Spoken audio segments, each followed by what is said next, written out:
Hey guys, tonight we begin with the strange, uncomfortable, and occasionally horrifying world of medieval medicine.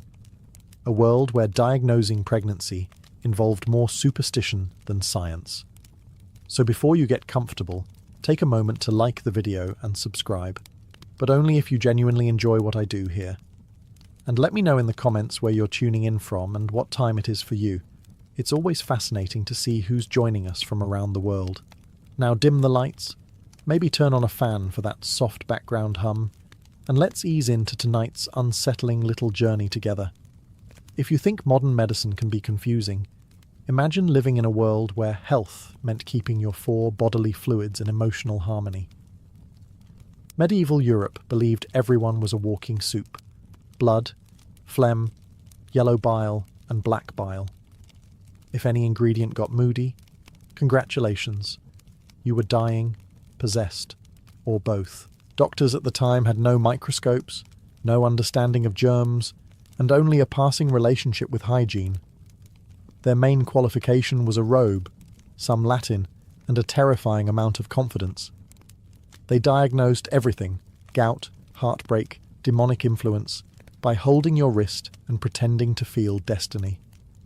Pregnancy, of course, was just another mystery to be solved by creative improvisation and someone else's bodily fluids. When a woman suspected she might be pregnant, the local physician, a word that here means guy who owns jars, would arrive like an oracle.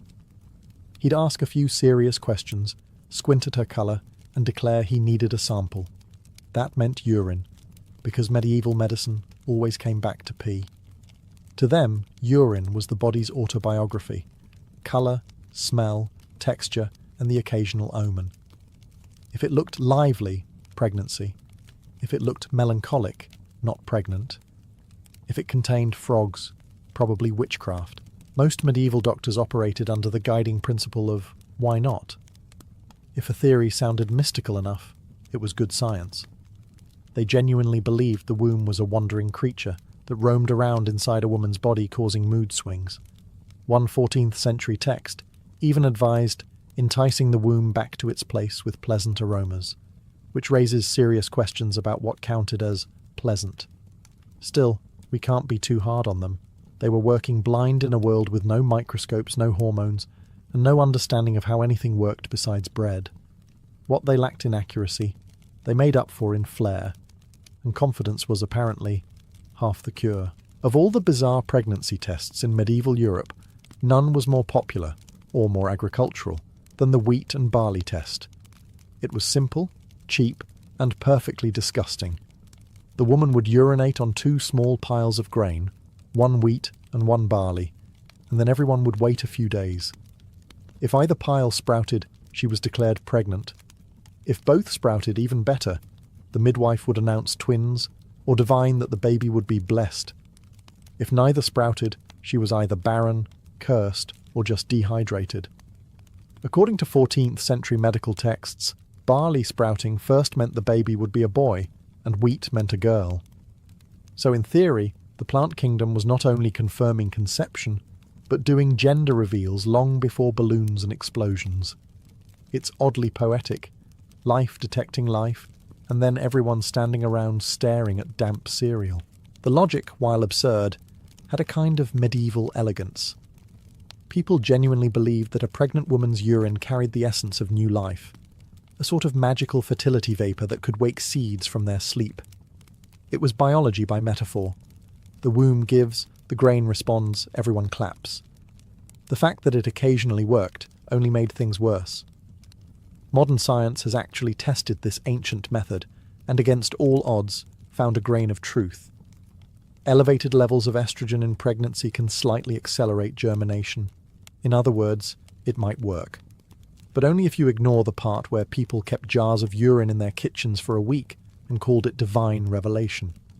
Imagine being the husband waiting for results. Darling, the barley's sprouting. Wonderful. Now please throw it away before it develops consciousness. The smell alone could have driven entire villages to prayer. But for medieval Europe, this was cutting-edge diagnostics. It cost nothing, required no literacy, and looked impressively agricultural. Doctors and midwives alike swore by it, and so did countless women who didn't have any better options. If medieval Europe had a motto, it would have been, "When in doubt, add wine." It was the solution to everything: infections, heartbreak, social anxiety, and apparently, pregnancy testing. This particular method came from the learned physicians of the late Middle Ages, who decided that the best way to detect pregnancy was to mix a woman's urine with wine and wait to see what happened. If the mixture stayed clear, she was pregnant. If it turned cloudy or curdled, she wasn't. Somewhere, a priest was nodding approvingly, because this at least sounded like chemistry. The logic was inspired by the belief that wine's purity reacted only to healthy or divinely charged fluids. Pregnancy, they argued, filled a woman's body with sacred life essence, so her urine wouldn't spoil the wine, which is one way to explain it. The other way is that medieval doctors really liked excuses to drink on the job. The process went like this. A patient provided her sample. The physician poured in a generous splash of red or white, and then everyone just stared at it. The physician would swirl it dramatically, much like a sommelier, comment on the aroma, robust, with notes of desperation, and then declare a verdict. If nothing else, it gave the illusion of professionalism. Occasionally, this method may have worked, purely by accident. Modern research suggests that alcohol can react with proteins in urine, sometimes revealing changes related to pregnancy. But in medieval Europe, the only consistent reaction was nausea. You can almost hear the physician saying, "It's not science, but it feels scientific." Of course, results varied wildly. Some mixtures fizzed, some curdled, and some simply smelled like regret. The doctor's interpretation depended entirely on how bad the odour was. If it made him wince, it was probably a boy. It's hard not to admire the medieval spirit of curiosity, even if it was paired with catastrophic decision-making. This was an age when urine wasn't just a waste product. It was data, and the doctor's goblet was a laboratory. Of all the tests devised in the medieval world, few are as memorable, or as unfortunate, as the onion test. It came from ancient Egypt, took a long scenic route through Greece, and finally arrived in medieval Europe, where it was adopted with disturbing enthusiasm. Here's how it worked. A woman who suspected she might be pregnant was instructed to insert a peeled onion, or sometimes a clove of garlic, into herself overnight. In the morning, the physician, or worse, her husband, would check her breath. If her breath smelled of onion, the womb was said to be open, meaning no pregnancy. If her breath remained neutral, the womb was closed, meaning a baby was on the way. The logic, if you can call it that, was beautifully deranged. They believed the womb was not just a reproductive organ, but a literal tunnel connecting the mouth and the nether regions, a kind of biological hallway that apparently doubled as an air vent. It was the medieval equivalent of saying, "If you can smell it upstairs, the basement's fine." Some doctors even claimed to detect conception based on how much the onion smell travelled, ranking women on a scale of freshly scented to sealed by God's will. Medieval people, to their credit, never ran out of confidence, just dignity. What makes this worse is that it kind of made sense to them.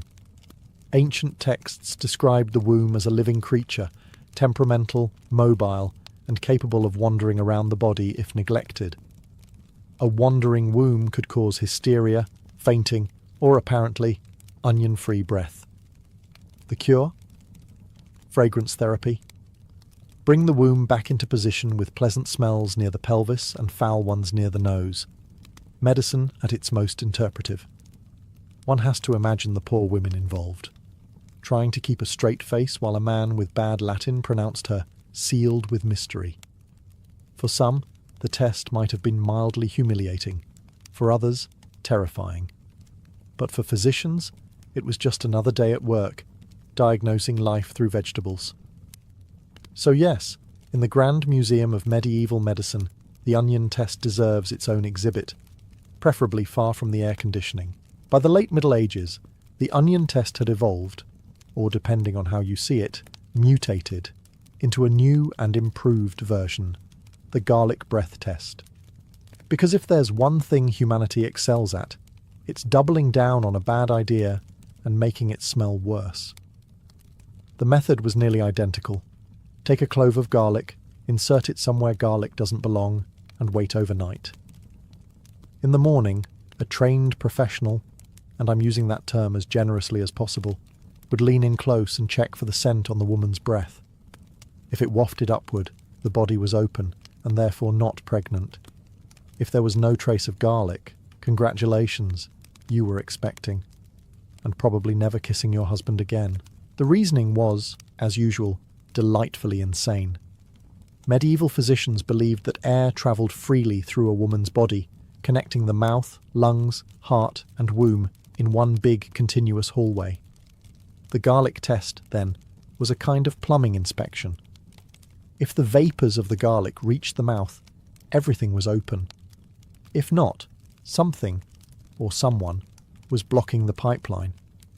It's equal parts superstition and early anatomy lesson. After all, they were trying to understand the body with zero technology and a working model that might as well have been drawn by a toddler with a crayon. And yet, they wrote about it with absolute authority. One physician claimed, "The scent, if passing unimpeded, showeth the womb to be void." Translation: I have no idea how this works, but I'm sure it's profound.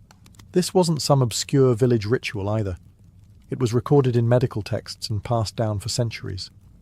Even Renaissance doctors, those self-proclaimed men of science, kept the garlic theory alive.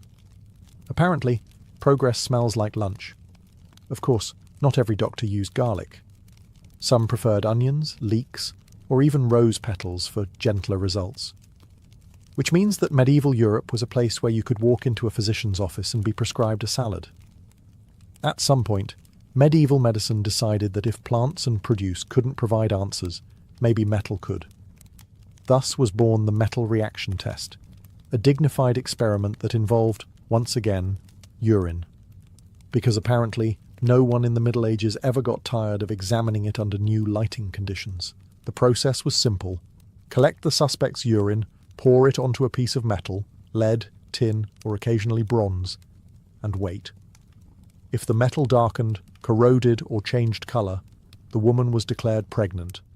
If nothing happened, she wasn't. And if the metal started smoking, well, that was a sign from God, and also possibly lead poisoning. The reasoning was that pregnancy altered the purity of a woman's fluids, and metals, being noble elements, would instinctively react to this sacred change. It was chemistry before chemistry, or more accurately, before understanding anything about chemistry. The idea that God's favourite metals could somehow sense the presence of a fetus was both profoundly poetic and profoundly stupid. Naturally, results were inconsistent. Some metals tarnished quickly, others not at all, and occasionally a physician would simply declare, "It has a sheen most divine," and hand the woman a bill. The test's reliability depended entirely on the local humidity and how long the doctor was willing to stare at a pot of pee. But in its own strange way, the metal reaction test reflected a growing curiosity about the material world. This was the dawn of alchemy, a time when science and mysticism were still roommates who refused to set boundaries. Everything from mercury to moonlight was believed to hold hidden knowledge. If a stone could turn to gold, surely a woman's urine could reveal a soul in progress. It's easy to laugh, but there's something darkly admirable in their dedication. These people genuinely wanted answers. They just lacked microscopes, thermometers, and the faintest idea of what a uterus actually did. The medieval world loved symbolism. Fire was purity, light was truth, and urine was, well, unavoidable. So naturally, someone decided to combine all three into a single medical masterpiece, the candle test, the world's first attempt at turning pregnancy detection into a séance. The setup was simple but theatrical. Take a pot of urine, light a candle, and hold it over the container. Then observe. If the flame flickered, the woman was pregnant. If it burned steady, she wasn't. And if it went out completely, there was either no baby or no oxygen. Either way, the test was over. This wasn't just a village trick. It was performed by educated physicians, men with robes, titles, and absolutely no understanding of combustion. They believed that pregnancy released subtle vapours through a woman's body, invisible emanations of new life that would rise up and interact with the flame. If the candle quivered, the womb was stirring with divine activity.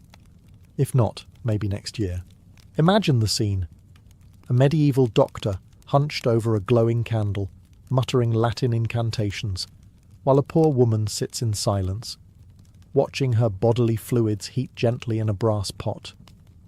It's the kind of moment that makes you grateful to be born after the invention of the laboratory. In theory, it made poetic sense. Light revealing life, fire answering flesh. In practice, it was nonsense. The test's results depended entirely on drafts, humidity, and how long it took the physician to get bored. Many women were likely declared pregnant with great certainty just because someone opened a window. But to the medieval mind, the flicker of a flame carried divine authority. Science and mysticism were still on speaking terms, and everything mysterious was automatically sacred. To them, pregnancy wasn't a biological event, it was a cosmic one. If a candle danced, it wasn't physics, it was the soul making its debut performance. Of all the pregnancy tests devised in medieval Europe, few were as mystical, or as physically uncomfortable, as the key and the dream method. It was half science, half witchcraft, and 100% nonsense. Here's how it worked. A woman who suspected she might be pregnant would sleep with a metal key placed under her pillow. The next morning, she'd report her dreams. If she dreamed of children, fertility, or light, congratulations, she was pregnant. If she dreamed of demons, storms, or doors that wouldn't open, the womb was declared barren. Essentially, it was Freud, but with more iron. Some variations went further. In certain regions of France and Italy, the key wasn't under the pillow. It was tied to the thigh or placed on the stomach, close to the source of life. Because nothing says restful sleep like being mildly stabbed by your own diagnostic tool, the idea was rooted in medieval symbolism. Keys represented unlocking of doors, mysteries, and, in this case, wombs. The logic was that if a key was close enough to a sleeping woman, her dreams would reveal what the body concealed. The mind and the womb, they said, were sisters in secrecy. Which sounds poetic until you remember it was written by men who thought sneezing could cause miscarriage. For many women, this was one of the less humiliating methods. No onions, no jars of urine, no candles over steaming pots. Just a key, a night's rest, and a morning full of vague dream analysis. The downside was that dreams are notoriously uncooperative. I dreamed of a goose stealing bread could be interpreted as either "you're expecting twins" or "the devil's involved." Naturally, every physician swore by his own version of dream interpretation. One claimed that dreaming of water meant pregnancy, while another said the same dream meant digestive issues. The key and the dream test reveals a lot about the medieval mindset. A world desperate to find order in chaos, to turn mystery into metaphor. And if the method didn't work, well, they could always blame the key for being rusty. For a civilization obsessed with fluids, it was only a matter of time before medieval doctors moved on from urine and decided, let's see what the blood says.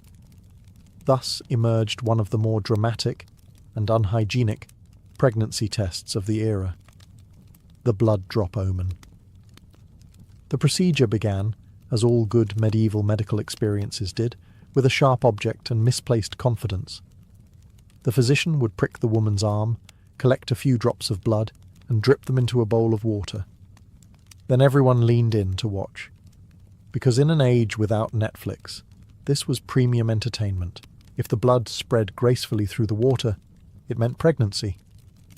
If it clumped, a girl. If it sank, despair. If it floated, congratulations. The doctor would likely claim divine confirmation and charge extra. It was medicine meets tea leaf reading, except with more anemia. The logic, once again, was poetic nonsense. Physicians believed that pregnancy purified the mother's blood. making it lighter, more heavenly. Blood that sank, on the other hand, was thought to be tainted by sin, melancholy, or last night's dinner. In short, your entire reproductive fate could hinge on whether your doctor sneezed near a water bowl. Sometimes, of course, the test went wrong. The blood behaved unpredictably, as blood tends to do, and doctors were forced to improvise. Some blamed evil spirits, others accused the patient of lying. One even claimed the blood was shy. Truly, the scientific method at work. And yet, the ritual had gravitas. There was something sacred about blood, life's red signature. To watch it dance in water was, in their eyes, to glimpse creation itself. It was messy, yes, but so was childbirth. To them, it all fit together somehow. Still, one can only imagine the poor women who sat through this process, bleeding into bowls while a robed man squinted at the results and murmured, "Ah, yes. Very buoyant. If you were a medieval woman and managed to escape the jars, onions, garlic, and bloodletting, there was still one more diagnostic gauntlet waiting for you. The eye test. No tools, no herbs, no incantations. Just a man staring directly into your face until one of you blinked." According to the medical texts of the 13th and 14th centuries, pregnancy could be detected by simply observing the eyes. "In the first months," one scholar wrote confidently, "her gaze softens, her pupils grow dim, and there is a sparkle of moisture." Another claimed the veins in a woman's eyes grow red and dancing. A third added, rather ominously, that her eyes shine with the secret fire of creation. Which sounds poetic, until you realise it's just medieval for, "she looks tired." The logic was fairly straightforward if you were from the 1200s and had never seen biology before. Physicians believed the eyes were mirrors of the soul, and since a pregnant woman carried a second soul within her, her eyes must therefore reflect too. Simple math. Also wrong. In practice, the test involved a lot of intense staring. Picture a bearded doctor leaning close, peering into your face with candlelight flickering between you, muttering something about divine moisture. Most women probably felt less examined and more haunted, and yet, somehow, this passed for medicine. The test was particularly popular with educated doctors, the kind who wore silk hoods, charged obscene amounts, and quoted Aristotle incorrectly. For them, staring into a patient's eyes was preferable to dealing with her actual body, which, as everyone knew, was terrifying and full of mysteries. It also had a kind of social convenience.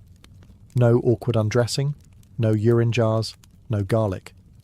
Just, "Look here, madam," followed by a long pause and a solemn declaration like, "Yes, I see the spark of motherhood." Translation: "I've stared long enough, please pay me."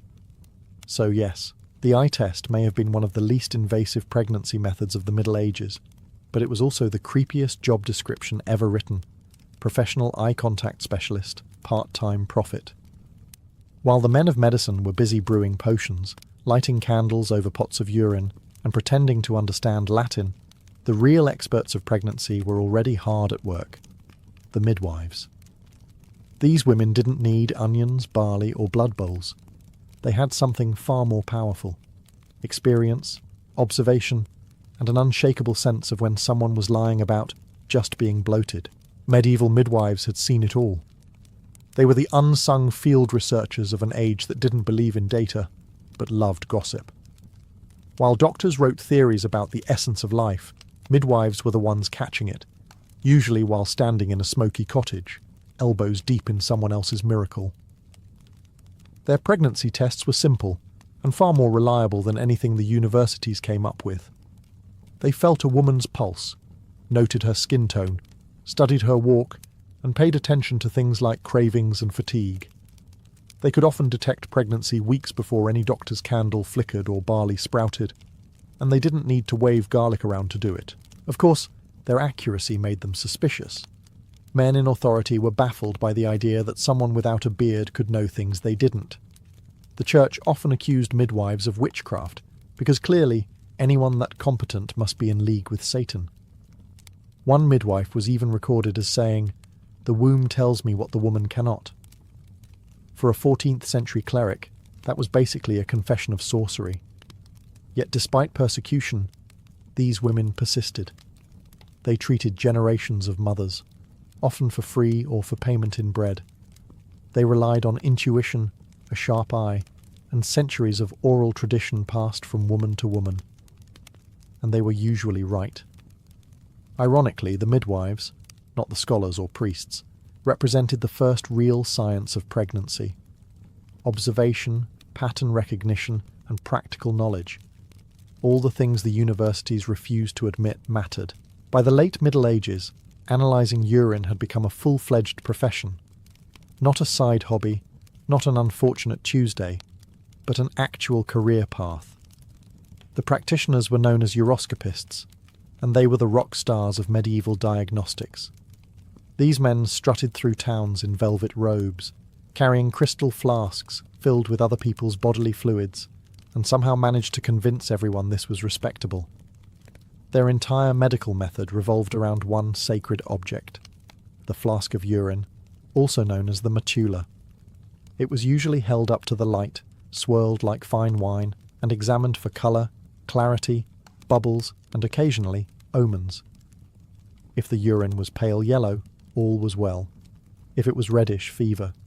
If it was cloudy, pregnancy. And if it was black, well, your soul was already halfway out the door. Uroscopists even published urine colour charts, elaborate wheels showing 40 shades of yellow that made them look like medieval interior designers. They'd point solemnly to a segment labelled hopeful gold or sorrowful brown, pretending the human bladder was a paint sample from Divine Home Depot. What's even more impressive is how portable their expertise was. A wealthy patron didn't even have to meet the doctor. You could send your urine by courier. Yes, mail-order medicine in the 1300s. And the uroscopist would send back a handwritten scroll diagnosing your condition. No follow-up questions, no refund policy. This was serious business. Some doctors claimed they could tell not only if a woman was pregnant, but what kind of child she carried. Cheerful, strong, or melancholic. Because apparently, urine had personality. Of course, the profession attracted its fair share of frauds. Some men bought second-hand degrees, some memorised colours, and some simply nodded wisely no matter what they saw. Your urine, they'd say, shows great complexity, which was medieval for, I have no idea. And yet, people trusted them.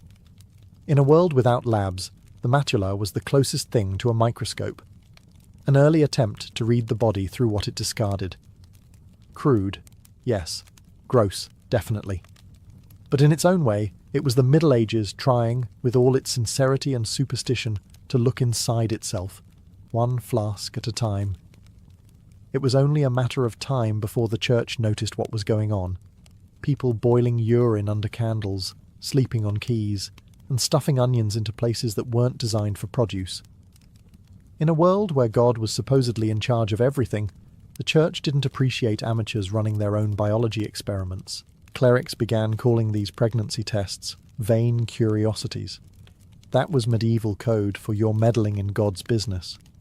After all, only divine will was supposed to reveal life in the womb. To attempt to confirm it yourself, especially using garlic, was seen as pride, or worse, sorcery. Because clearly, Satan's greatest plan for humanity was teaching women to identify a missed period. Pregnancy, in the church's view, was sacred mystery. The Virgin Mary had set the bar extremely high, and the clergy wasn't about to let the average woman's anatomy turn into a public guessing game. So priests condemned many of these methods, particularly the ones that looked too ritualistic. Wine and urine, possibly witchcraft, sprouting barley, pagan, candle tests, definitely heresy with better lighting. Of course, medieval Europe being medieval Europe, the prohibition only made the tests more popular. The church's disapproval gave them a whiff of forbidden knowledge, which for some women was better than another lecture about chastity.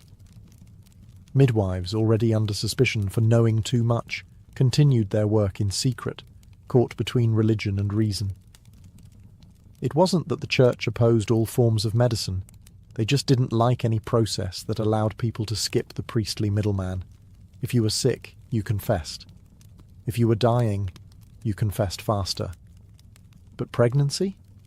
That required no sin, no confession, and therefore no revenue. It was the ultimate theological loophole. In a way, the Church wasn't entirely wrong. These tests were unscientific, messy, and often dangerous. But in suppressing them, it also delayed the pursuit of actual understanding. The result was a strange equilibrium, the faithful praying for signs from heaven while the curious still stared into bowls of urine, hoping to see life reflected back. For a millennium, that was medicine's awkward truce with theology. Half faith, half fumes, and entirely human. Every now and then, amid the chaos of medieval medicine, something almost miraculous happened. A superstition that, against all odds, kind of worked.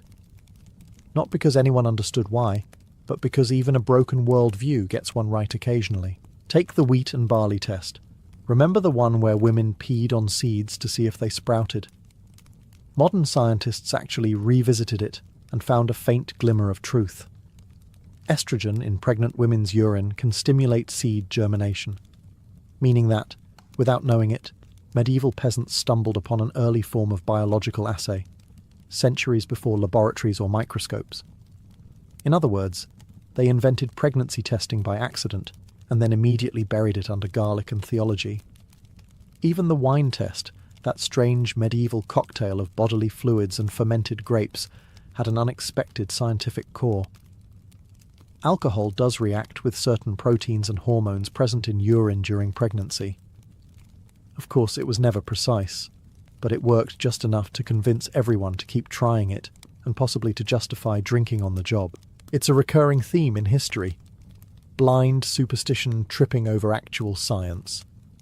The medievals were surrounded by clues, physical, chemical, biological, but without the tools to interpret them, they turned everything into ritual. They were performing experiments. They just didn't know it. Each test was part medicine, part magic trick, part faith. You have to admire the persistence. If something seemed to work twice, it was holy truth. If it failed, it was the devil's interference. Peer review consisted of shouting Latin louder than everyone else. And yet, somehow, through the noise, tiny sparks of truth survived. This strange overlap between belief and biology gave birth to centuries of medical innovation. It taught Europe that the human body could be studied, even if the conclusions were usually wrong. And eventually, those curiosities, the jars, the seeds, the wine, evolved into chemistry, anatomy, and early pharmacology. By the dawn of the Renaissance, Europe had finally started to realize that maybe, just maybe, sniffing garlic breath and boiling urine weren't the foundations of modern science. But progress in the Middle Ages was never a clean transition. It was more of a sticky shuffle forward, like someone trying to cross a muddy field while holding a candle and a theory. The old tests didn't disappear overnight. The barley jars, the blood bowls, and the urine flasks still lingered in remote villages long after scholars began rediscovering Greek anatomy and, inconveniently, human logic. Even as the universities of Paris and Bologna bloomed with new learning, midwives were still quietly sprouting grains in kitchen corners. What changed was the attitude. Curiosity stopped being suspicious. People began to ask why, instead of who cursed me. Alchemists evolved into chemists, herbalists into pharmacists, and the wandering womb was finally given a permanent address. The human body stopped being divine mystery and became a puzzle. Still complicated, still disgusting, but at least one you could study without a priest breathing down your neck. By the 19th century, science finally caught up to what superstition had been clumsily hinting at all along.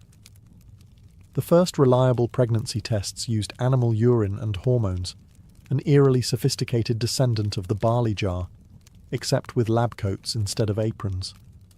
By the mid-20th century, the little white plastic stick arrived, discreet, clinical, and mercifully free of onions.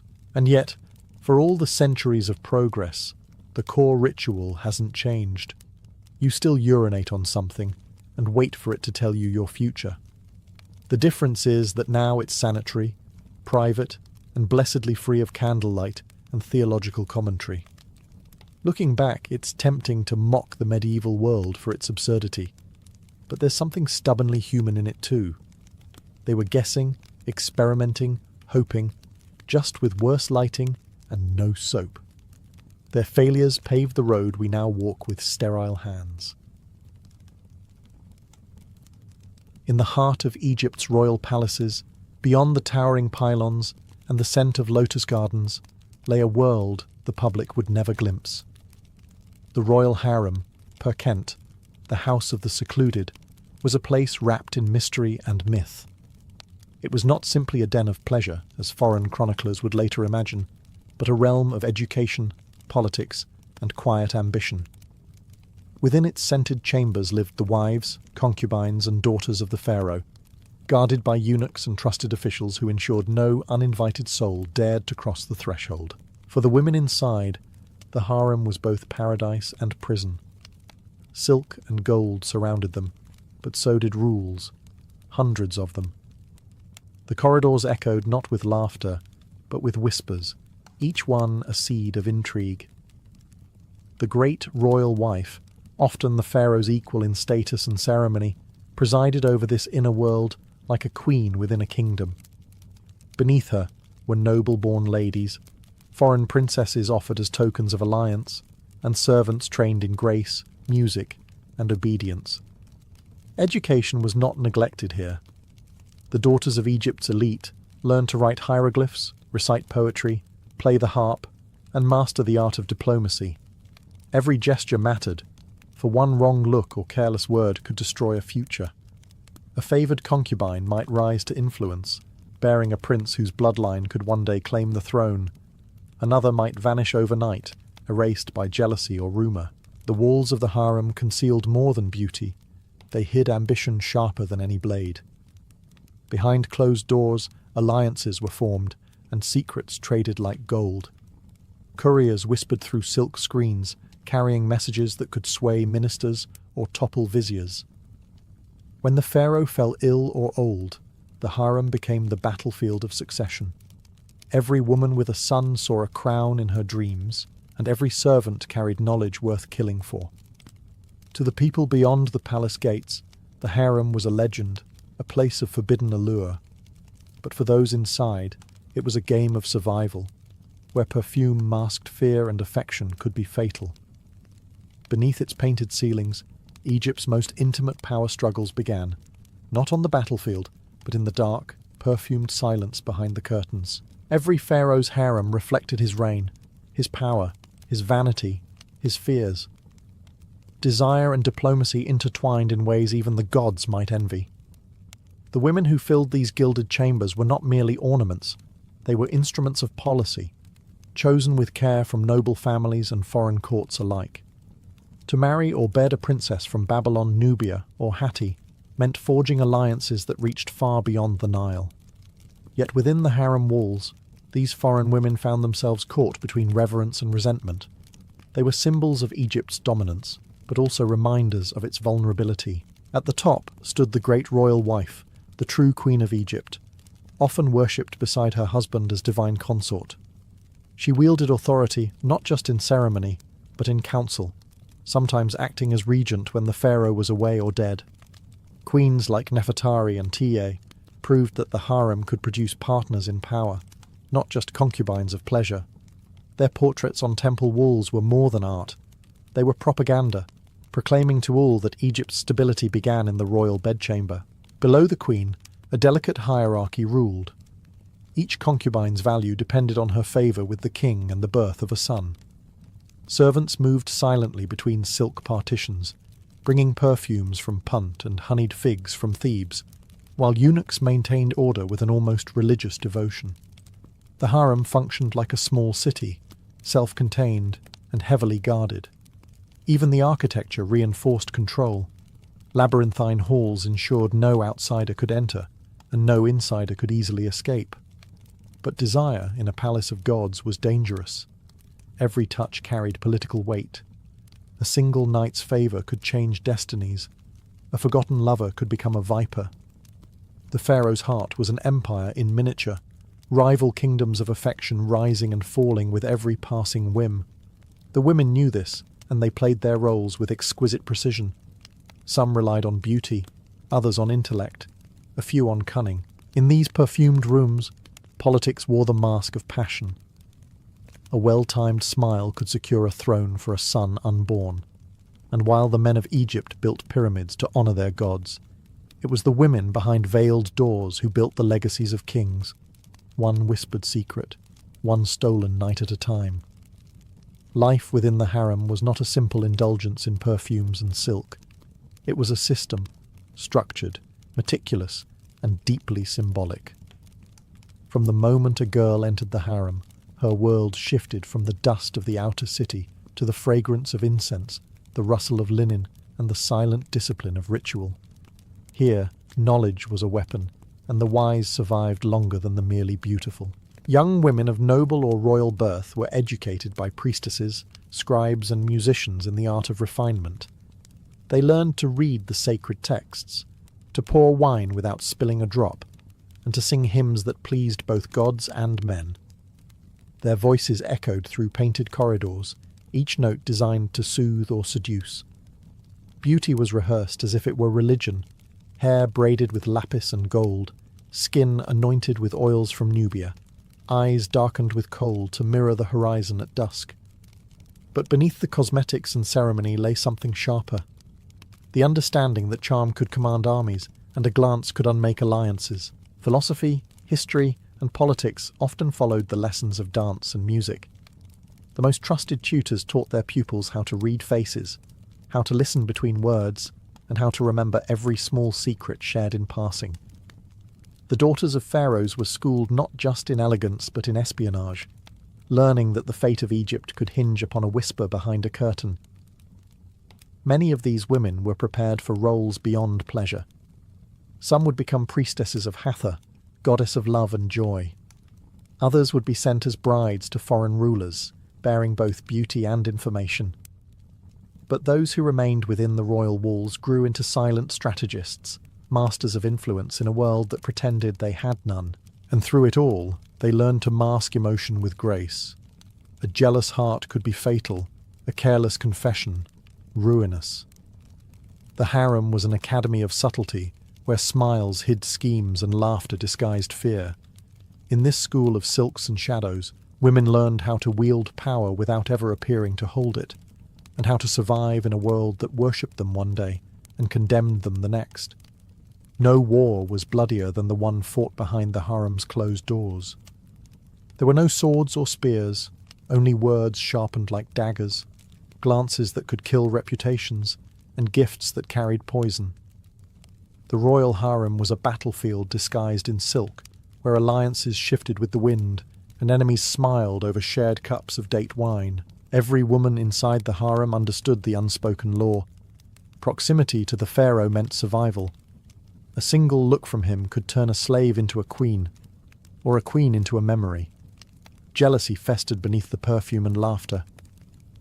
The great royal wife fought not only to keep her husband's favour, but to protect her children's future from rivals eager to see their own sons crowned. Servants carried rumours as if they were jewels, traded and sold in whispers, each one capable of igniting chaos. In this intricate hierarchy, beauty was only half the battle. Wit, charm, and manipulation ruled where strength could not. Women bribed eunuchs for information, sent coded messages through embroidered gifts, and performed rituals to win divine favour. The Temple of Hathor, patroness of love, received endless offerings from anxious hearts seeking an advantage in the eternal contest for affection. But even victory came with danger. A favoured concubine's triumph could end as swiftly as it began. A rival might slip venom into her ointment jar, or spread tales of witchcraft to discredit her name. The pharaoh, ever surrounded by diviners and spies, could turn cold overnight, leaving yesterday's darling in chains or exile. Foreign princesses, far from home and stripped of power, often became pawns in these games. Their only defence was cunning diplomacy, befriending scribes, gaining allies among guards, or appealing directly to the queen's vanity. In the harem's politics, mercy was rare and victory fleeting. Each morning, the harem awoke in uneasy peace. Kohl applied, faces painted into masks of serenity, while hearts plotted in silence. The air smelled of jasmine and fear. And though the world outside saw the harem as a paradise of pleasure, those within knew better. It was a kingdom of rivalry where the sweetest smile could hide the cruelest intent, and survival depended not on beauty, but on the ability to play the game without ever losing composure. In the harem, poison was more common than perfume. Death rarely came from a blade. It came from a goblet, a vial, a whisper. Behind the veils of luxury, the harem was also a court of spies and silent killers. Every woman, every servant, every eunuch knew that life could end with a sip of wine or the scent of a flower. The line between survival and execution was as thin as a silk thread. Pharaohs trusted no one completely, not even those who shared their bed. Intrigues brewed faster than incense smoke. One woman's gain meant another's downfall, and ambition often turned lethal. There were no witnesses, no trials, only rumours that vanished into the night. She died of fever, the healers would say. The gods took her. But everyone in the palace knew the truth. The gods were not to blame. During the New Kingdom, entire plots unfolded within these secret quarters. A group of royal women, jealous and desperate, once conspired to murder the pharaoh himself. The harem conspiracy under Ramses III became a legend of treachery. One concubine, Tiye, and her allies sought to replace the rightful heir with her own son. They bribed guards, seduced scribes, and smuggled magical scrolls meant to paralyze the king. When the plot failed, the conspirators faced grim punishment. Executions carried out in silence, names chiselled out from memory. But the message endured. Even kings could bleed in the harem's shadow. Servants were often forced to choose between loyalty and survival. A careless word could cost a life. A useful secret could buy freedom. Eunuchs, trusted as neutral guardians, became the unseen watchers of empire. They reported whispers, recorded meetings, and sometimes ended them. Every step in the harem was political theatre. A glance, a bow, an offering, all could be a signal. Those who mastered deception thrived. Those who hesitated disappeared. The harem, in truth, was a miniature court of Egypt itself, filled with divine ceremony, yet governed by mortal fear. Behind the sweet music of harps and the gentle rustle of linen, the air was heavy with tension. The women of the harem smiled as they danced for the gods, but in their eyes flickered the knowledge that one false move, one misplaced trust, could end not just a life, but a dynasty. Every empire needs its guardians, and in Egypt's royal harems, those guardians were the eunuchs, the watchers who saw everything and spoke of nothing. They were both invisible and indispensable, the silent machinery that kept the harem's delicate order intact. Castrated in youth and sworn to eternal service, they were trusted precisely because they could not father children, and thus posed no threat to royal bloodlines. Yet in truth, they wielded more power than many ministers of state. The eunuchs controlled access to the women, guarded the gates, carried the messages, and served as the eyes and ears of the pharaoh himself. They knew who whispered to whom, which gifts carried hidden meanings, and which tears were real or rehearsed.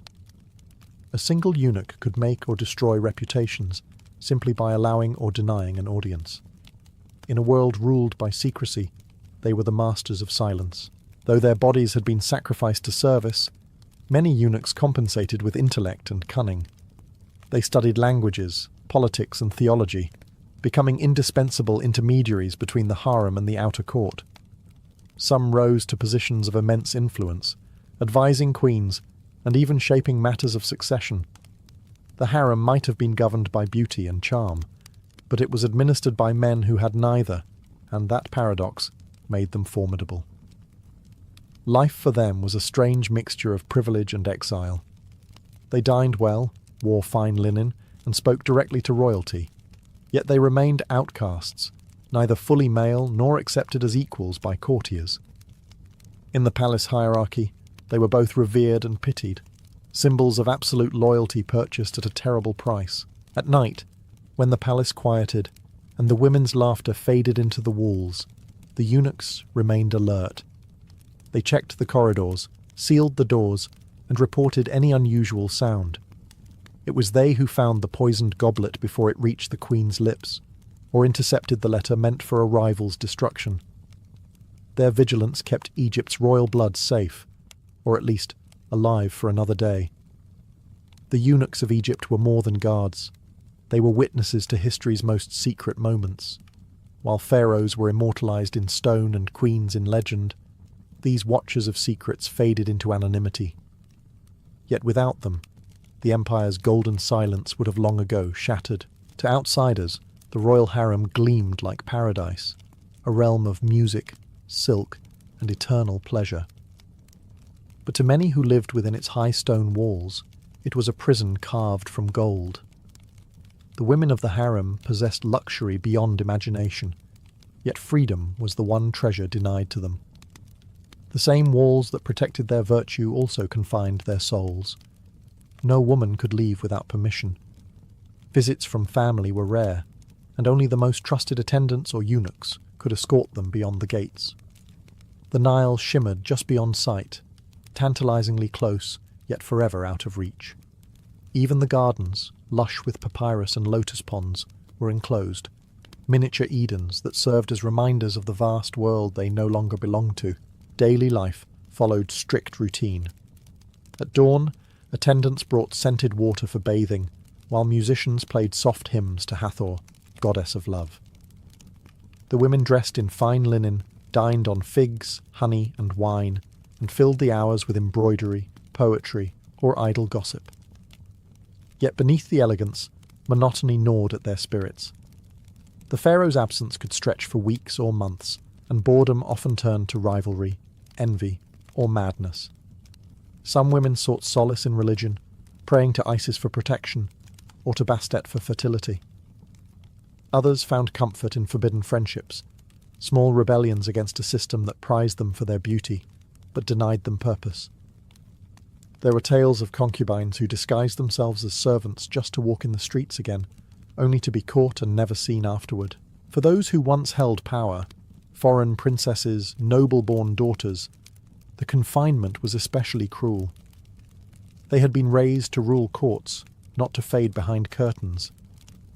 Some turned their intelligence toward survival, keeping journals, studying theology, or training their sons to become heirs. The harem walls could not confine ambition, they only made it quieter.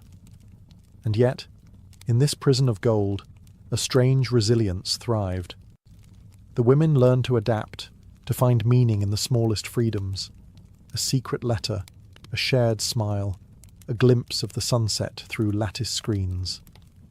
The harem was both sanctuary and cage, where beauty bloomed in captivity and dreams refused to die, even under the watchful eyes of gods and kings. When the pharaoh died, the palace fell silent, but the harem did not. In those tense, uncertain days, another power began to move beneath the surface, the Queen Mother. She was no longer the king's wife, but the mother of the next one, and that made her the most dangerous woman in Egypt. The title of Mutnezut, Mother of the King, carried divine weight. Once her son ascended the throne, her influence surpassed that of any priest or general. She had raised the living god. Her word could shape his will. The harem that once confined her became her court. The women who had once been rivals now bowed before her, hoping for favour. Even viziers lowered their eyes when she passed. The Queen Mother's quarters became a second palace, where politics were wrapped in incense and ritual. She advised her son on alliances, temple endowments, and succession laws. It was she who chose which half-brothers and concubine-born princes were worthy of command, and which would quietly vanish into priesthood or exile. Her subtle hand could preserve dynasties or extinguish them. History remembers women like Queen Tiye, mother of Akhenaten, who steered Egypt's radical transformation of religion and art. Tia corresponded with foreign rulers, negotiated treaties, and appeared beside her son in state reliefs, an honour few women ever achieved. She proved that the Queen Mother was not a relic of domesticity, but the hidden architect of empire. Others were less fortunate. Some Queen Mothers became prisoners of their sons' paranoia, accused of witchcraft or treason once their influence grew too visible. A mother who had helped her child seize the throne could just as easily be blamed for his failures. Power in Egypt was cyclical. It elevated, then devoured. Yet for every downfall, another rose. The Queen Mother endured because she understood the harem's greatest secret. That control was never about strength, but about timing, silence, and memory. She had seen queens rise and fall, concubines poison each other, and ministers beg for whispers of her approval. By the time her son's reign matured, she no longer needed to speak to command. Her presence alone carried the weight of law. The harem that once trapped her had become her empire, and from behind its veiled screens she ruled Egypt, not with the sceptre, but with the quiet power of a mother who had survived them all. Every dynasty ends, and with it, the shadows that sustained it fade. As Egypt's power waned and foreign dynasties, Persian, Greek, and Roman, claimed the throne, the royal harems began to lose their old mystique. What had once been the pulse of palace intrigue became a relic of a vanished age, its walls echoing with forgotten songs and the soft decay of luxury. The empire's new rulers brought their own customs, their own courts, and their own women. But even they could not resist the harem's spell. It endured, reshaped, and reimagined, a symbol of the pharaoh's divine sensuality that refused to die. In the late dynastic periods, the harem's influence grew quieter, yet it still pulsed beneath the marble calm. Queens like Cleopatra VII redefined what it meant to be a woman of power in Egypt, no longer confined to secrecy, but wielding beauty, intellect, and politics in the open. She was, in many ways, the final evolution of the harem's legacy, the woman who no longer whispered from behind the curtain, but spoke before nations. But long before Cleopatra's rise, the decay had already begun. Corruption seeped through the palace walls. Eunuchs turned from guardians to power brokers, and intrigue lost its purpose when foreign armies marched through the delta. The harem's perfumed chambers became quiet tombs of memory. Those who had once shaped empires through whispers watched as foreign generals dictated Egypt's future in public halls. Yet the harem never truly vanished. Its essence survived in myth and memory, in the hieroglyphs etched deep within tombs, in the poems that spoke of secret love, and in the cautionary tales told by scribes. Later rulers, from Byzantines to Ottomans, would inherit and reinvent the idea of the harem, blending Egypt's legacy of sensual politics into their own imperial designs. Historians still debate whether Egypt's harems were places of empowerment or imprisonment. Perhaps they were both. Within those walls, women were denied freedom, yet they learned to turn confinement into influence. They ruled without thrones, commanded without titles, and reshaped dynasties with words softer than a sigh. And though the palaces have crumbled and the perfumes have faded, one truth remains eternal. Egypt's royal harems were not merely chambers of pleasure, but crucibles of power, where beauty became strategy, silence became language, and destiny was written behind closed doors. When the Puritans crossed the stormy Atlantic, they claimed to be escaping the sins of Europe, the vanity of kings, the corruption of bishops, the moral rot of city life. Yet the world they built in America was no Eden. It was a crucible, forged by fear and faith, where every act was weighed on the scales of salvation.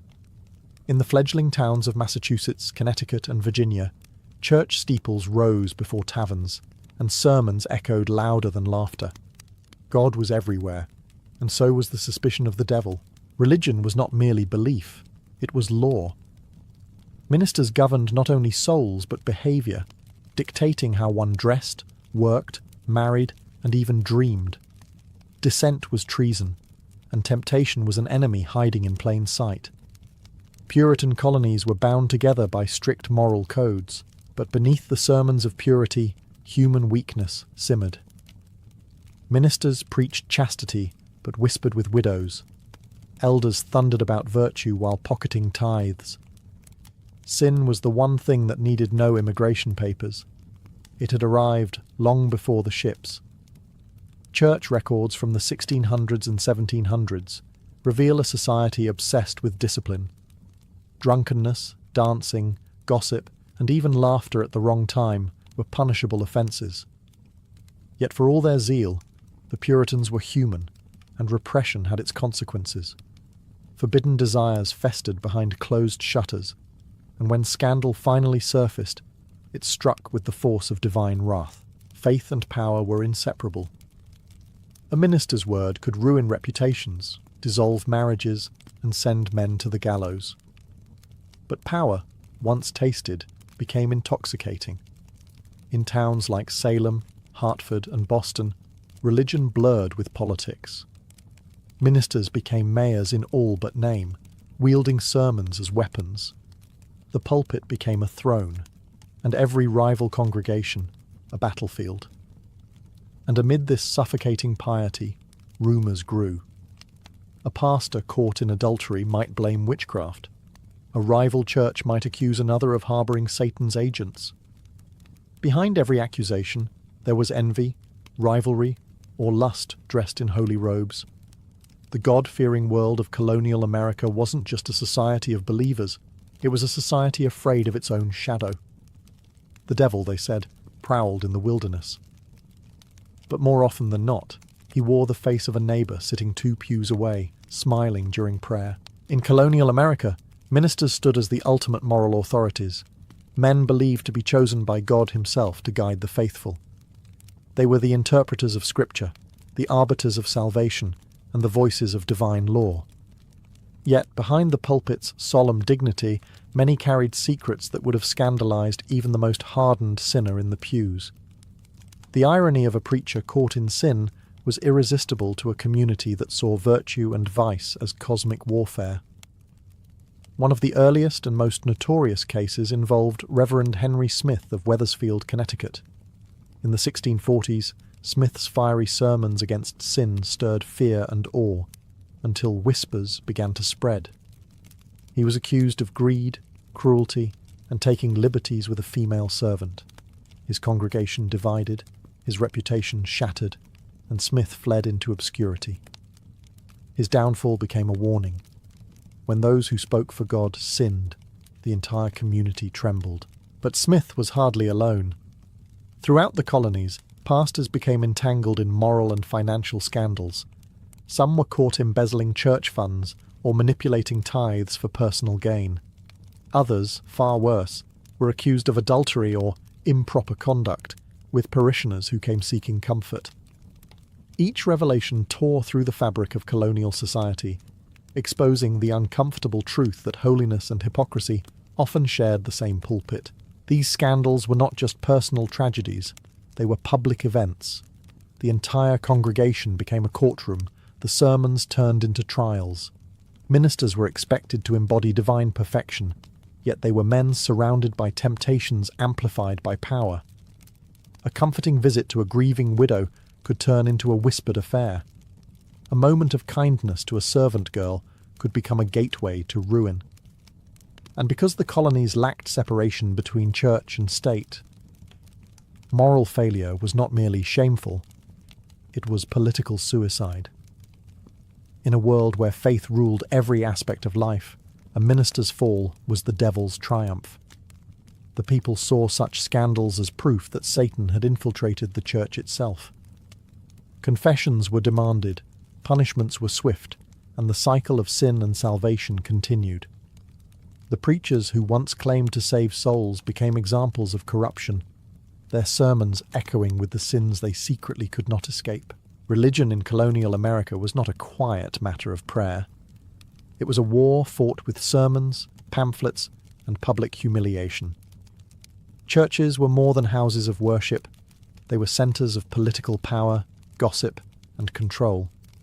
Ministers competed for followers the way generals fought for soldiers, and congregations often split into bitter factions over theology, leadership, and money.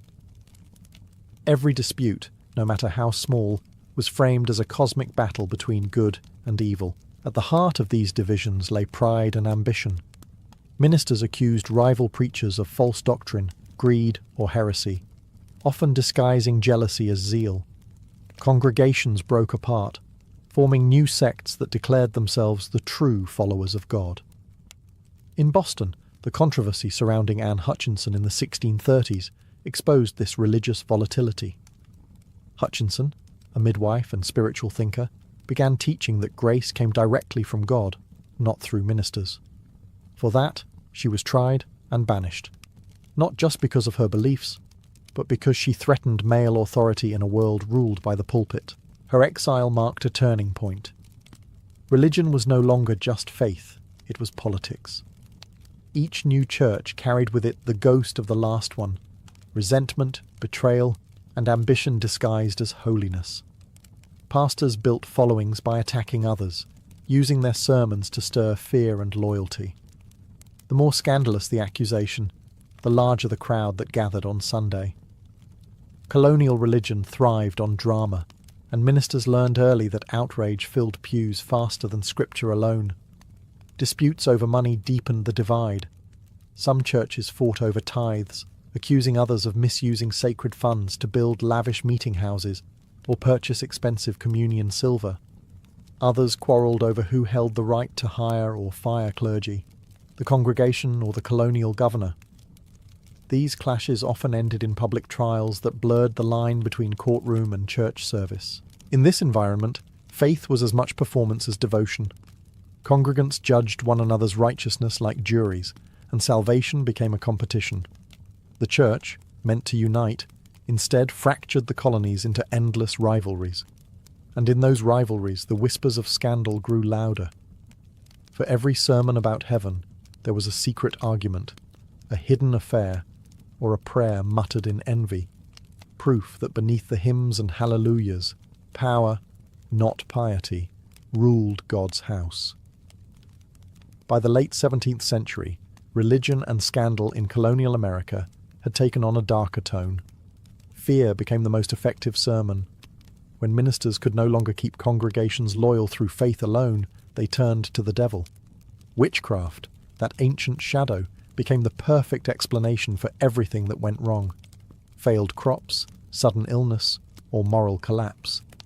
And beneath those accusations often lurked politics, jealousy, and revenge. The Salem witch trials of 1692 remain the most infamous example, but the hysteria had deeper roots. Ministers and magistrates saw the devil as a political enemy as much as a spiritual one. Accusing someone of witchcraft wasn't merely a religious statement, it was a weapon. A rival family could be ruined overnight. A critic could be silenced. A woman who questioned authority could be hanged.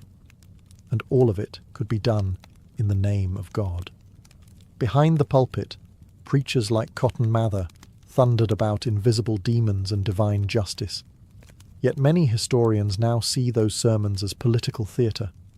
The colonies were unstable, plagued by disease, economic hardship, and conflict with native tribes. In such uncertainty, witchcraft served as both distraction and control. Fear united the flock when faith faltered. The louder the sermons about Satan, the quieter the dissent against ministers themselves. Accusations often began as whispers. A servant girl falling ill, a cow dying mysteriously, a woman muttering after church. But once suspicion took root, it spread like wildfire. Ministers lent credibility to gossip, transforming rumour into revelation. Courts became extensions of the pulpit, and testimony born of hysteria carried the weight of divine truth. Yet the trials also revealed a brutal irony. Those most obsessed with purity were often the ones most corrupted by power. Some ministers used witch hunts to eliminate critics or distract from their own sins. A preacher accused of adultery could regain his moral standing by denouncing a witch. In Salem and beyond, righteousness became a mask for vengeance. When the hysteria finally burned out, it left behind a haunted silence. Ministers who had once preached about the devil now stood accused of unleashing him. And for the first time, colonists began to wonder if evil truly came from witches, or from the men who preached against them. In a world built on sermons and sin, few scandals struck harder than adultery, especially when it involved the men who claimed to guard morality itself. Colonial America was a society obsessed with purity, yet constantly entangled in temptation. Behind closed doors, even ministers broke the commandments they thundered from the pulpit. And when those affairs surfaced, they didn't just shatter marriages, they shook entire congregations. Public punishments for adultery were severe. In Puritan New England, ordinary citizens caught in infidelity faced whippings, fines, or the infamous Scarlet A stitched to their clothing. But when clergy fell from grace, the spectacle turned biblical.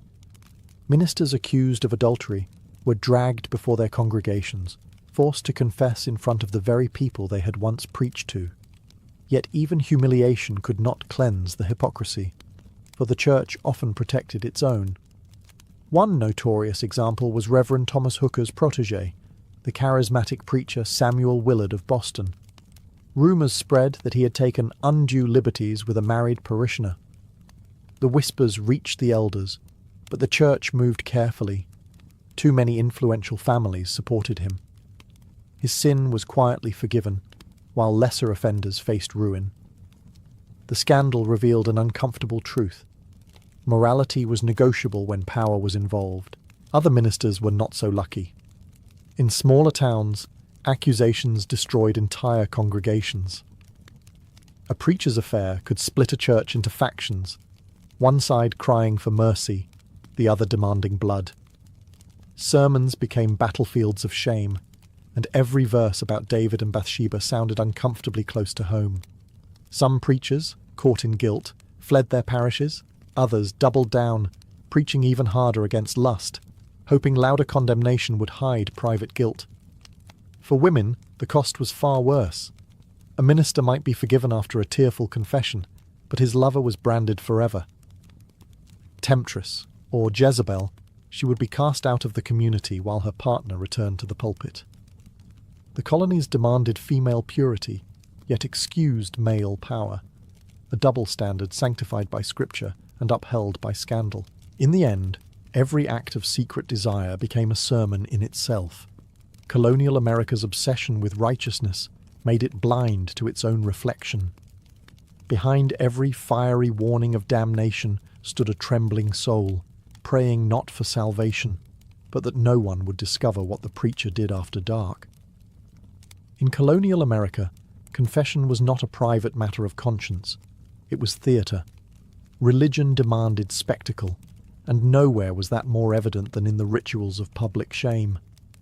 The colonies believed sin had to be purged through humiliation.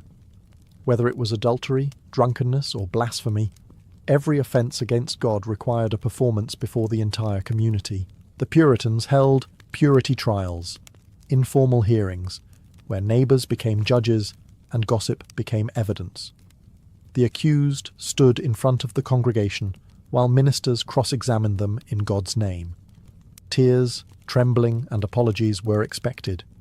Anything less than complete repentance was proof of demonic pride.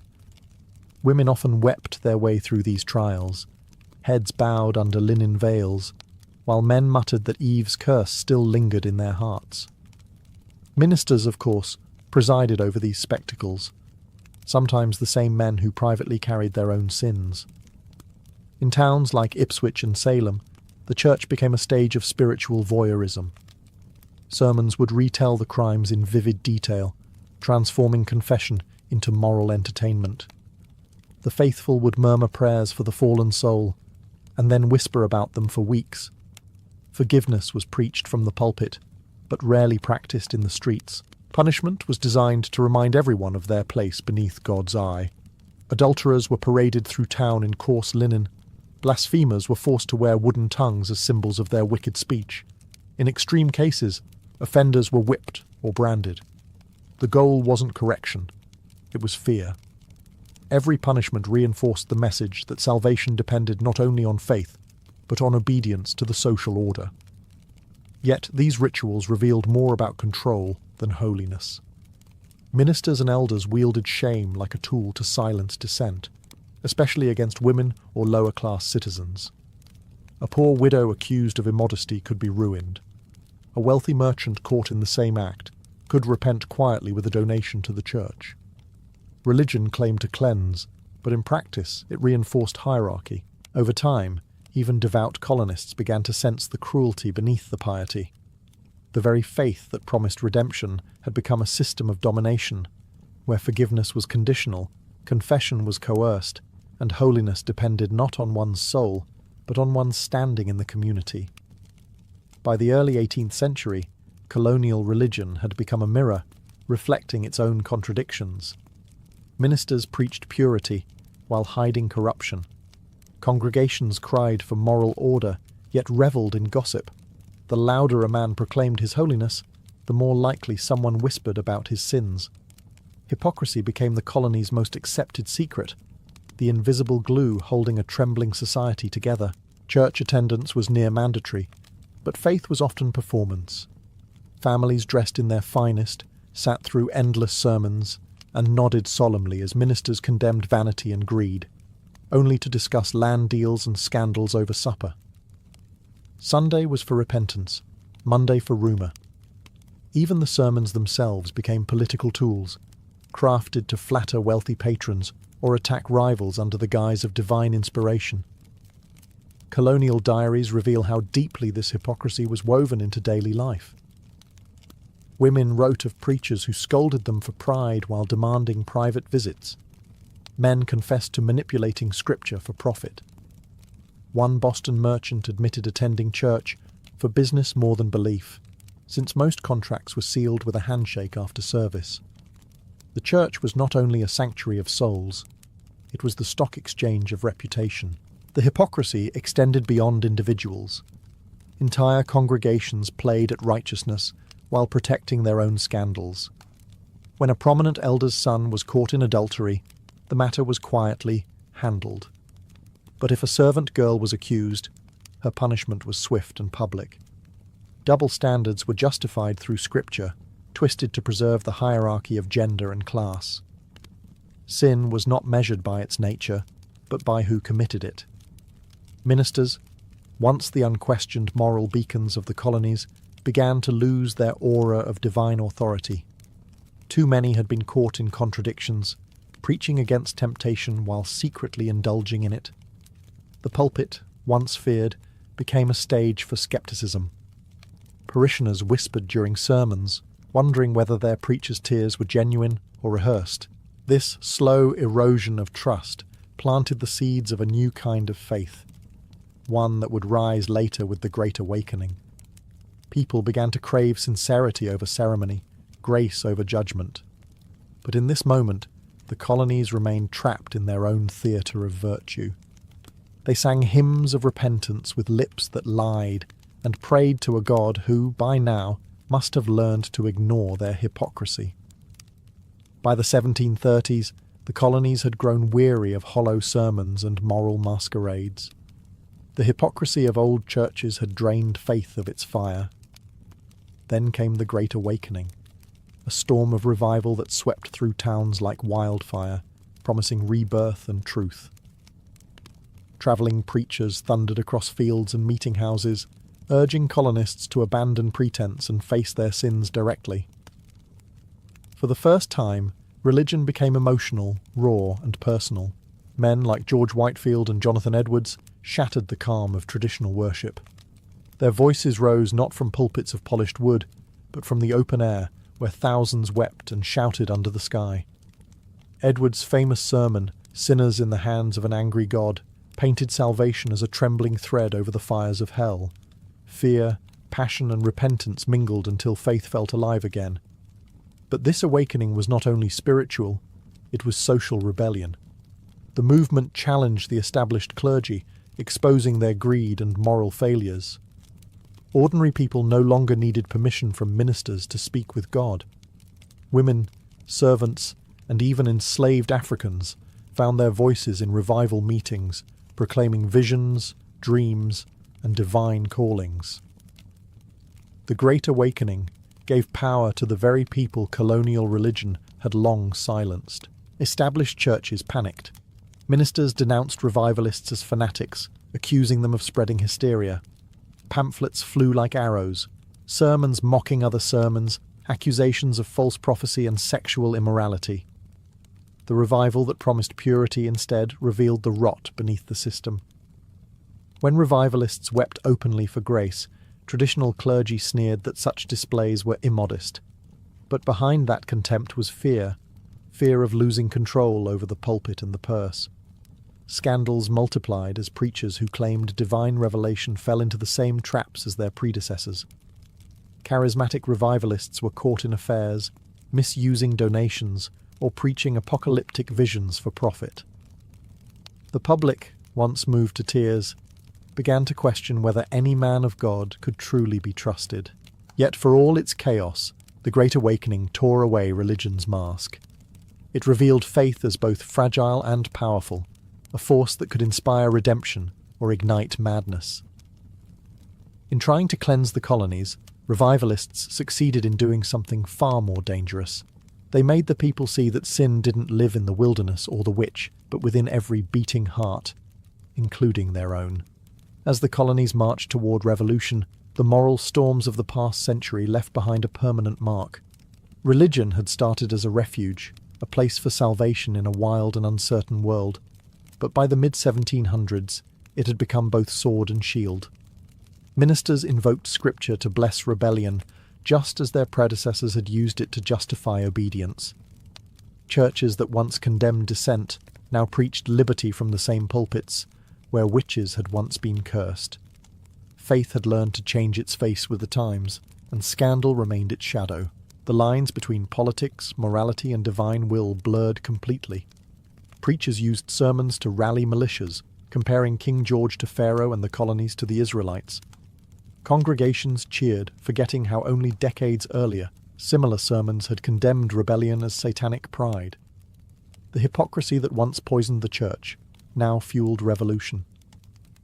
America's hunger for freedom was, in part, born from centuries of spiritual control. The people had grown tired of confessing to men who sinned just as they did. Yet even in this age of awakening, the old habits persisted. Ministers accused rivals of secret loyalism, and political opponents were labelled enemies of God. Moral virtue became a weapon once again, this time to prove one's patriotism. Religion still held the power to bless or destroy reputations. To be godly was to be loyal.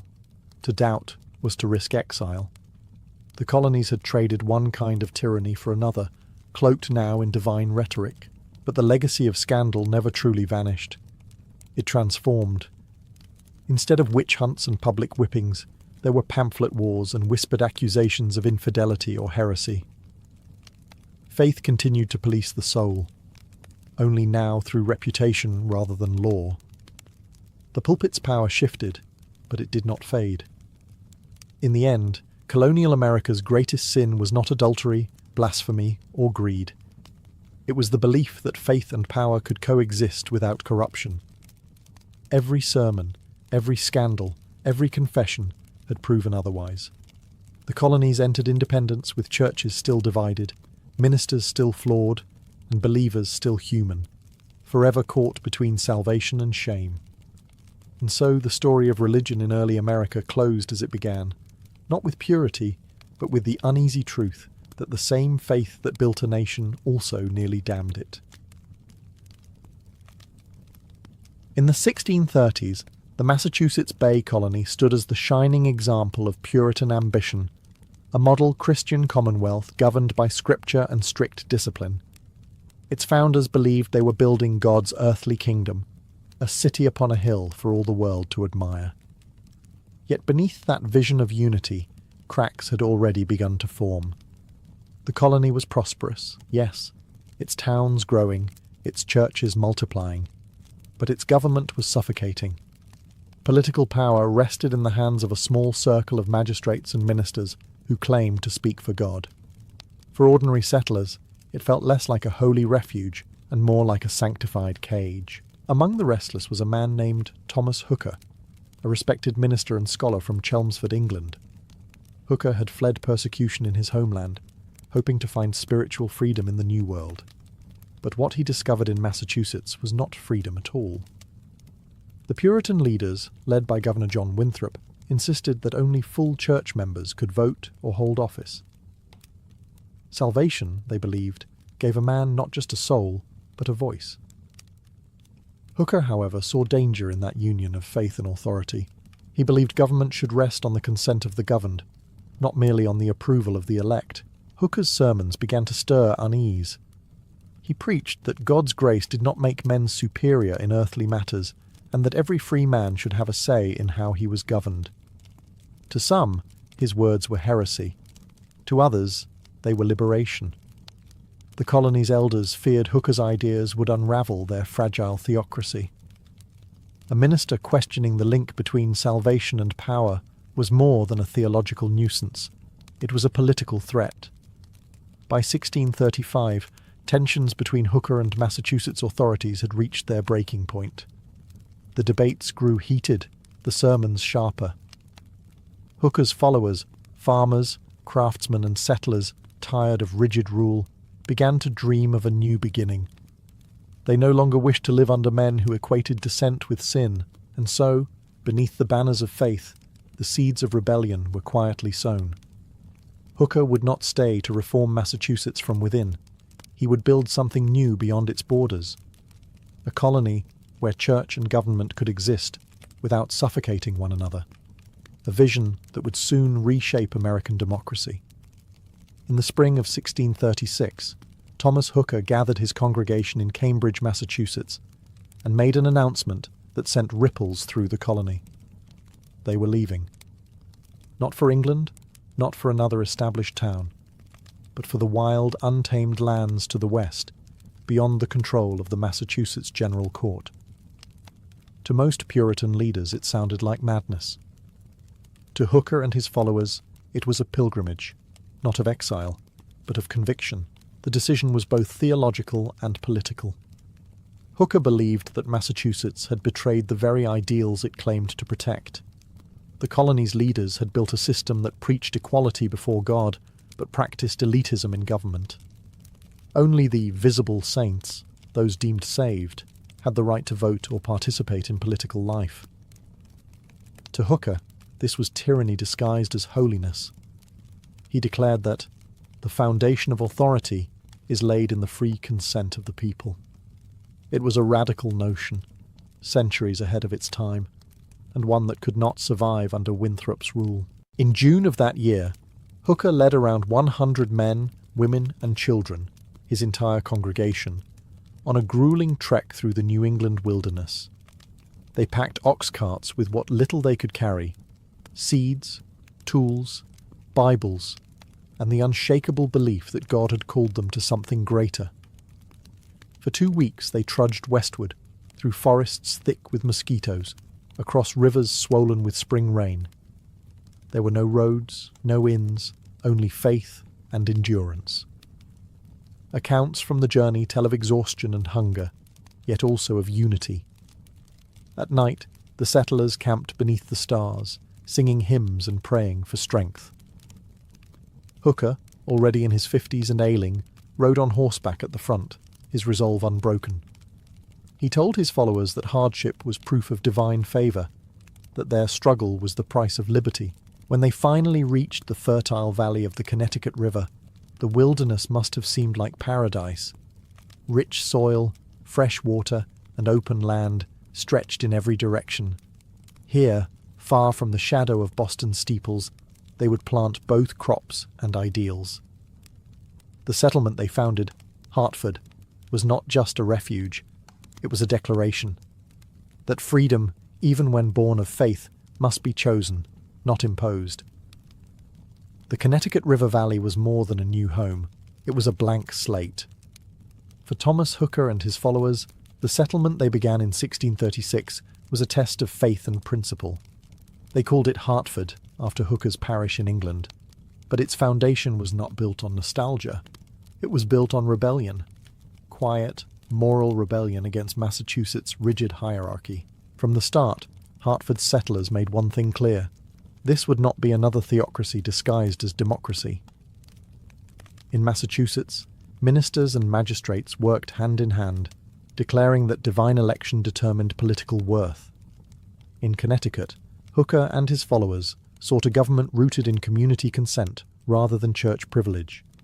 Though Puritan in spirit, they rejected the notion that salvation should determine citizenship. Every man, so long as he was part of the community and under its laws, deserved a voice. Daily life in Hartford was harsh but filled with purpose. Settlers cleared forests, built simple meeting houses, and tilled the fertile soil that would soon make the colony self-sufficient. Winters were brutal. Wolves howled through the night, and hunger sometimes gnawed at the edges of faith. Yet the settlers' conviction never faltered. They believed that their hardship was sanctified by a divine mission, to prove that order could exist without tyranny. Hooker's presence loomed over the colony like a moral compass. Though soft-spoken, he was unyielding in his belief that governance should arise from the consent of the governed. His sermons echoed through Hartford's crude wooden church, declaring that, in matters which concern the common good, all have equal right to give their voice. To a people accustomed to being ruled by distant ministers, his words were electrifying, but their bold experiment did not go unnoticed. Back in Boston, Winthrop and the Massachusetts leadership regarded Connecticut's independence as dangerous. To them, Hooker's settlement was a spiritual contagion, a challenge to the divine order. Yet Hartford's success proved undeniable. The crops thrived, trade grew, and neighbouring settlements, Wethersfield and Windsor, soon joined them in forming a regional alliance. In a few short years, what began as an exodus of dissenters had transformed into a thriving colony of conscience. Hooker's rebellion was no longer a whisper in the wilderness. It was a living, breathing society, one that dared to define freedom on its own terms. By 1639, the settlements along the Connecticut River, Hartford, Windsor, and Wethersfield, had grown strong enough to face a defining question. How should they govern themselves? They had fled Massachusetts to escape rigid rule, but independence alone was not enough. Without laws, even freedom could descend into chaos.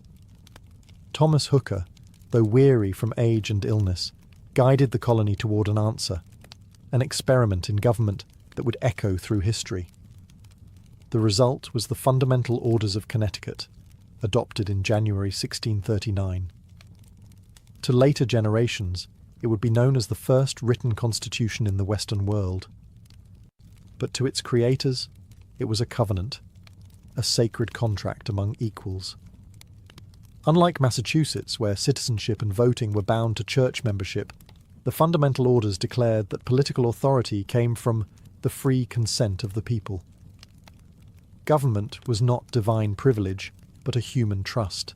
The document laid out a framework for self-rule. It called for an elected governor, magistrates, and a general court chosen by freemen, not ordained ministers or church elders. Laws would be created by those accountable to the governed. It was a modest charter by appearance, yet revolutionary in principle.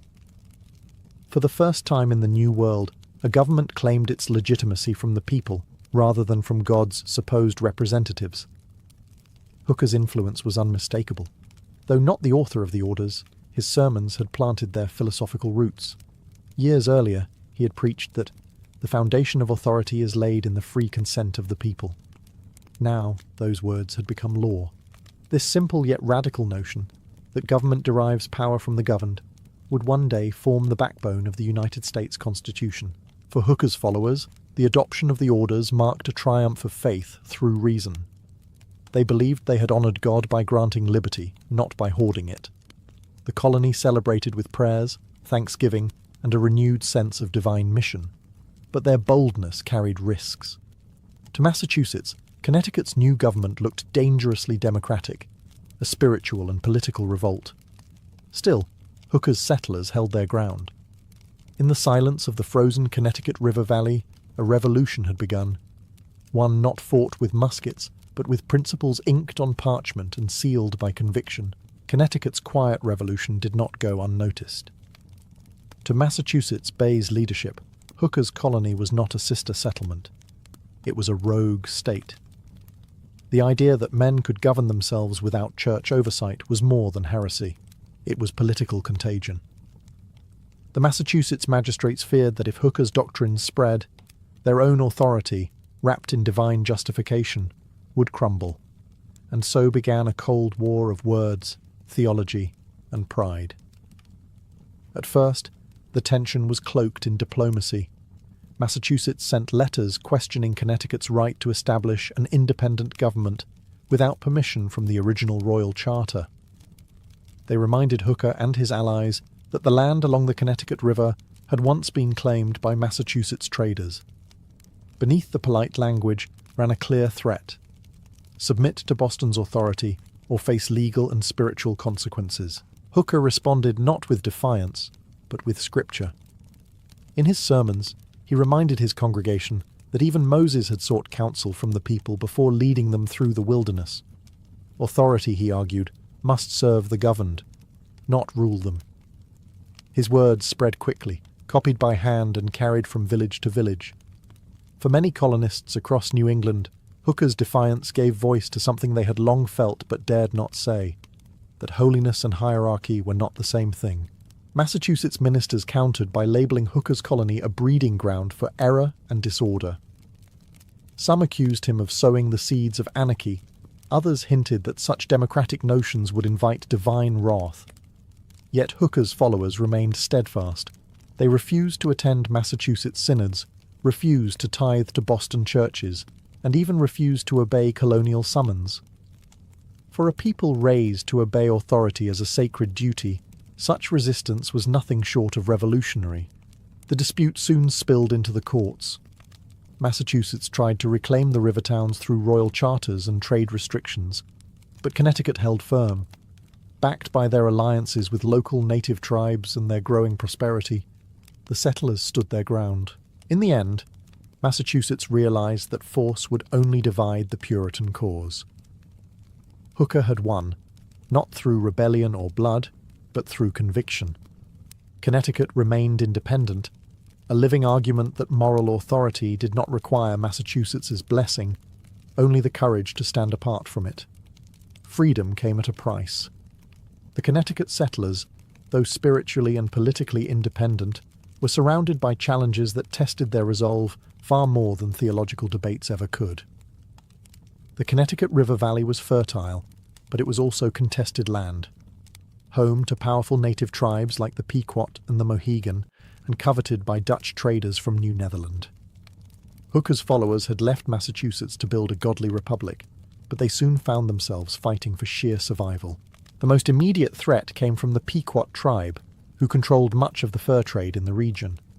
Tensions between the Pequots, the English, and their rival tribes had simmered for years, but in 1637 they exploded into open war. Known as the Pequot War, it became one of the bloodiest conflicts in early colonial America. Connecticut's towns, Hartford, Wethersfield, and Windsor, were still young and vulnerable, their defences weak. But under Captain John Mason, the settlers struck with brutal precision. In a dawn assault on the Pequot stronghold at Mystic, the colonists and their native allies set fire to the village, killing hundreds. The massacre stunned even the Puritans themselves. They called it divine judgment, a victory granted by God. But privately, some wondered if their new society had already stained itself with blood. Hooker, though not a soldier, prayed publicly for forgiveness and peace. The war had secured Connecticut's safety, but it had also awakened the colony to the moral cost of conquest. Beyond warfare, frontier life tested the settlers' endurance daily. Winters were punishing. Disease swept through settlements with merciless speed. Wolves and hunger haunted the nights. Yet the same people who had challenged Boston's spiritual tyranny refused to surrender to nature's. They built mills along the river, schools for their children, and meeting houses that doubled as fortresses. Every Sunday, Hooker's sermons reminded them that adversity was proof of divine favour, that God refined his chosen people through trial, not comfort.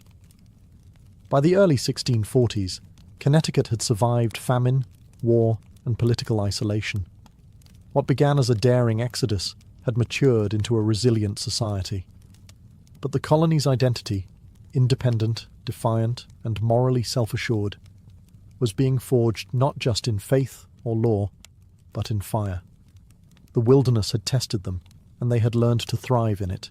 By the early 1640s, Connecticut had emerged from its dangerous infancy, no longer a fragile outpost, but a functioning colony bound by shared ideals. The settlers who had trudged through the wilderness with Thomas Hooker now faced the harder task of building permanence: law, education, trade, and diplomacy. If Massachusetts had been the model of rigid theocracy, Connecticut would prove that a godly people could govern themselves without tyranny. At the centre of this vision was community. Each town, Hartford, Windsor, and Wethersfield, operated as a small republic, holding regular town meetings where freemen debated taxes, land disputes, and defence.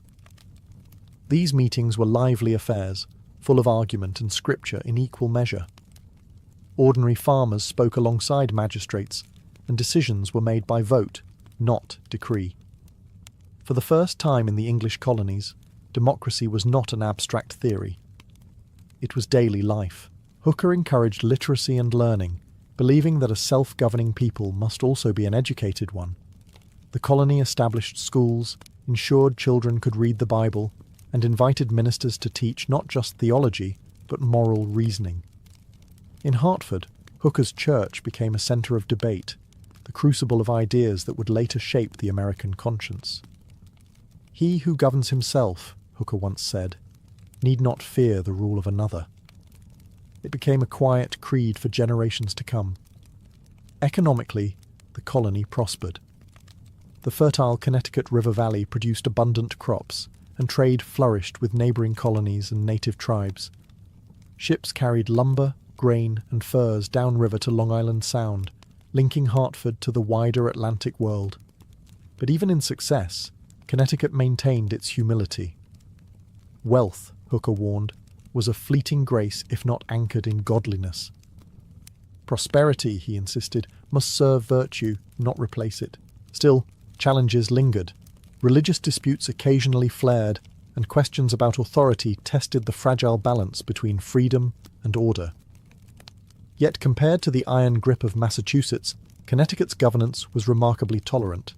Dissent was not celebrated, but it was rarely crushed. In this delicate balance, between faith and freedom, law and conscience, Connecticut found its strength. It was a society built not on fear of sin, but on trust in the moral capacity of man. Against all odds, Hooker's dream had taken root, a new order in a wild land, governed not by decree, but by conviction. While Connecticut's settlers built their democratic haven in the wilderness, a shadow loomed across the Atlantic. England, the mother country they had fled, was unravelling. By the 1640s, civil war had broken out between King Charles I and Parliament. Across the colonies, loyalties divided. Some still prayed for the king, others saw his downfall as divine justice. For Connecticut, the conflict was both distant and deeply personal, for their entire existence had been a quiet argument against monarchy. Hooker's teachings suddenly seemed prophetic. His claim that authority must rest on the consent of the governed now echoed the very arguments used by Parliament against the king. In London, such words were treason. In Hartford, they were gospel. Connecticut's settlers watched events unfold with grim fascination: the beheading of a monarch, the rise of Oliver Cromwell, and the dream of a republic in England itself. For a brief moment, it seemed as if the ideals born in the New World were being tested in the Old. But this turmoil also brought danger. Royal power in America had grown weak, and England's colonial charters fell into confusion. Massachusetts used the chaos to expand its territorial claims, insisting that Connecticut had no right to self-rule without a royal patent. The dispute revived old tensions, and for a time it seemed possible that Hooker's colony might once again face political absorption by its Puritan rival. Connecticut's leaders responded with diplomacy rather than defiance. They sent envoys to England to plead their case before Parliament and later before Cromwell's government. Their message was simple: Connecticut was loyal to England, but ruled by the consent of its people. Cromwell, sympathetic to Puritan independence, left them in peace. But the experience taught the colony a valuable lesson, that liberty unguarded could vanish with the stroke of a pen. Throughout this period, Thomas Hooker remained a moral anchor. Though his health was failing, he preached unity and vigilance, warning that freedom was fragile and must be defended not by swords, but by steadfast faith. His colony, he said, must serve as a candle set upon a hill, lighting the way for all who sought righteousness and reason together.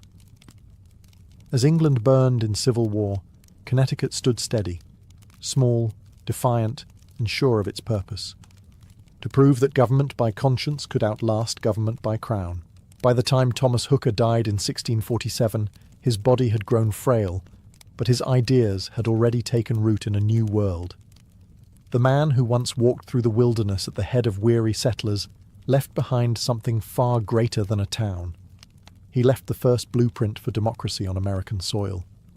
His name might never have carried the fame of Winthrop or Bradford, but his vision quietly shaped the moral architecture of a nation yet to be born. Hooker's final years were spent in Hartford, where he continued to preach and guide his flock through disease, famine, and the lingering fears of Indian attack.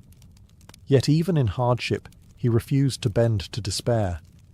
His sermons grew softer but sharper in meaning, emphasizing mercy over judgment, equality over privilege.